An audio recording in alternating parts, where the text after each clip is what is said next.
तो कैसे मैं भाई सब कुछ ठीक है ना। मैं आपको आर्यन और आप देख रहे हैं रॉय कॉमिक्स। तो आज का वीडियो एक बहुत ही दमदार वीडियो होने वाला है, क्योंकि एक तरफ है सबसे तगड़ा और सबसे the greatest Autobots of all time जो है ऑप्टिमस प्राइम, और दूसरी तरफ है स्टेपनवुल्फ, डार्क साइड का लॉयल जनरल जिसने जस्टिस लीग को कड़ी टक्कर दी है। तो आई होप कि आप सब एक्साइटेड है ये जानने के लिए कि इन दोनों में अगर बैटल हुआ तो कौन विनर होने वाला है। तो बिना किसी देरी के चलिए शुरू करते हैं।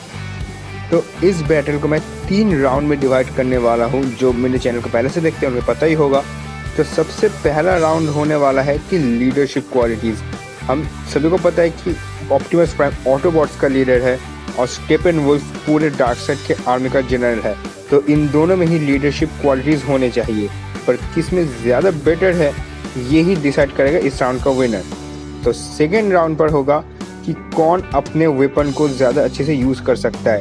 हम सभी को पता है कि स्टेपनवुल्फ अपना ये जो एक पावरफुल एक्स है इसे यूज़ करता है, जहाँ की ऑप्टिमस प्राइम अपने स्वॉर्ड ऑफ जजमेंट से लड़ना ज़्यादा प्रेफर करता है। तो कौन अपने इस दमदार वेपन में ज़्यादा घातक वार कर सकता है, ये होगा हमारा सेकेंड राउंड।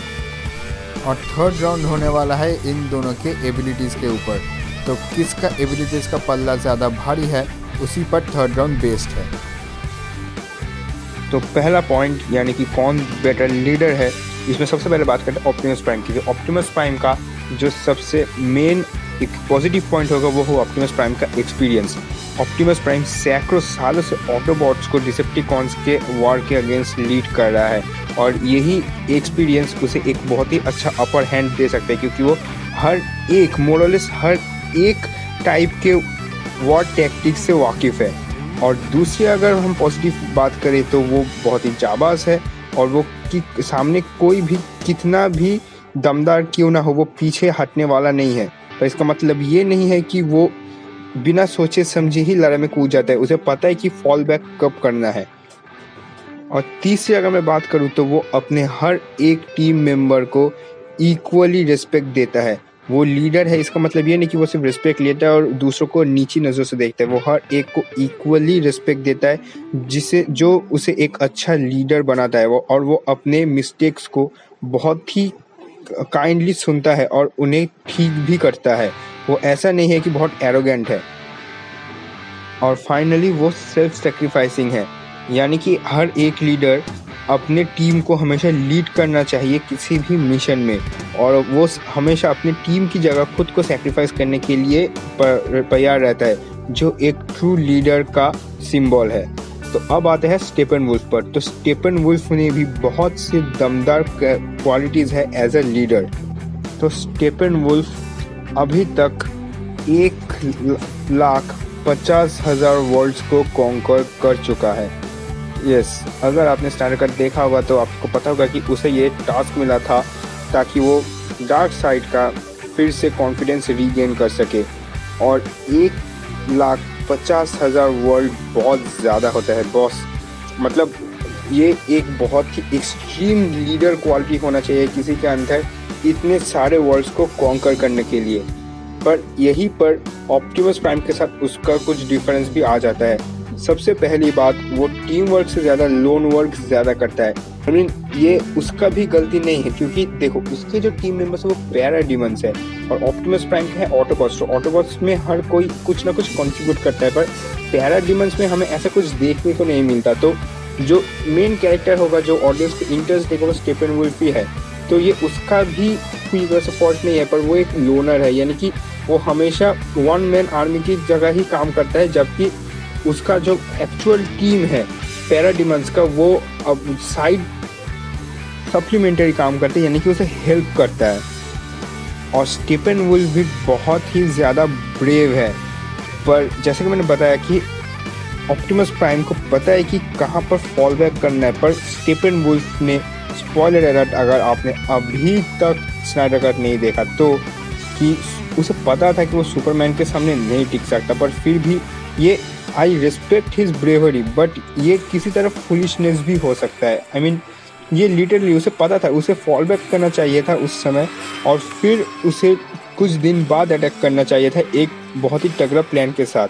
पर यहीं पर एक दूसरा क्वेश्चन भी आता है कि स्टेपेनवुल्फ को डार्क साइड का कॉन्फिडेंस रीगेन करना था, और अगर स्टेपेनवुल्फ उस समय पीछे हट जाता तो वो डार्क साइड का कॉन्फिडेंस किसी भी तरह रीगेन नहीं कर सकता था। तो स्टेपेनवुल्फ यहीं पर एक इसका नेगेटिव पॉइंट भी आता है कि उसे पता नहीं है कि फॉल बैक कैसे कहाँ पर करना है। और जैसा कि मैं लोनर की बात कर रहा था, आप जिस थेमिस के पर अटैक या फिर एटलांटिस पर अटैक को देख सकते हो, वहाँ पर पैराडिमंस हमें हार्डली दिखे हैं। ज़्यादा से ज़्यादा स्टेपेनवुल्फ ही पूरा का पूरा काम करता है। I mean, ये एक बहुत ही अच्छी बात है, पर ये इसे लीडर नहीं बनाता किसी भी तरह से। तो लीडरशिप का पॉइंट ऑब्वियसली ऑप्टिमस प्राइम को जाएगा। तो अभी बात करते हैं कि दोनों में से अपने वेपन को कौन ज़्यादा अच्छे से यूज़ कर सकता है। तो सबसे पहले बात करते हैं स्वॉर्ड ऑफ जजमेंट यानी ऑप्टिमस प्राइम के स्वॉर्ड के बारे में। तो ऑप्टिमस प्राइम का स्वॉर्ड हमें सबसे पहले दिखा था द लास्ट नाइट मूवी में, पर अगर मैं सिर्फ मूवीज़ की बात करूँ तो फिर ये जो वेपन्स होते हैं, इनके ना जो पावर्स होते हैं या फिर यूजेज होते हैं बहुत ही लिमिटेड होते हैं, क्योंकि पहली बात तो ग्राफिक्स, दूसरी बात मूवमेंट में ये बहुत ही लिमिटेड होते हैं। तो हमें इन मूवीज़ में सिर्फ उनका स्ट्रेंथ ही देखने मिलता है, ना कि एक कैरेक्टर का स्पोर्ट्समैनशिप। तो मैं आपकी जानकारी के लिए बता दूं कि कॉमिक्स या फिर कार्टून्स में ऑप्टिमस प्राइम एक बहुत ही दमदार, बहुत ही टैलेंटेड स्पोर्ट्समैन है। वो अपने स्पोर्ट को किसी भी तरह से यूज़ करना जानता है। और फन फैक्ट, वो उसके पास एक एक्स भी है जिसका मैं नाम भूल गया हूँ, पर वो एक बहुत ही मास्टर्ड एक्स यूज़र भी है। तो वो इन दोनों वेपन से वाकिफ़ है।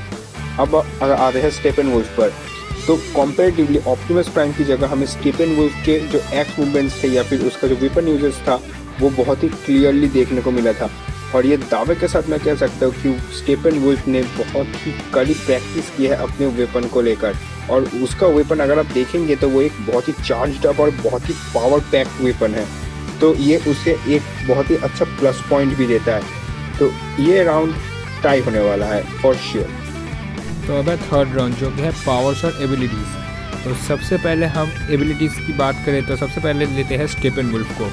तो स्टेपेनवुल्फ के पास है super human strength, I mean God level strength, God level reflexes, God level stamina, I mean basically वो सुपरमैन है, माइनस फ्लाइट, कोल्ड ब्रेथ और लेज़र आइज का एबिलिटीज़। और अगर आप विकिपीडिया में देखेंगे तो उसके पास इमॉर्टलिटी भी है, जो हमें बहुत ही अच्छी तरह से स्नाइडर कट में देखने को मिला। अब बात करते हैं ऑप्टिमस प्राइम की।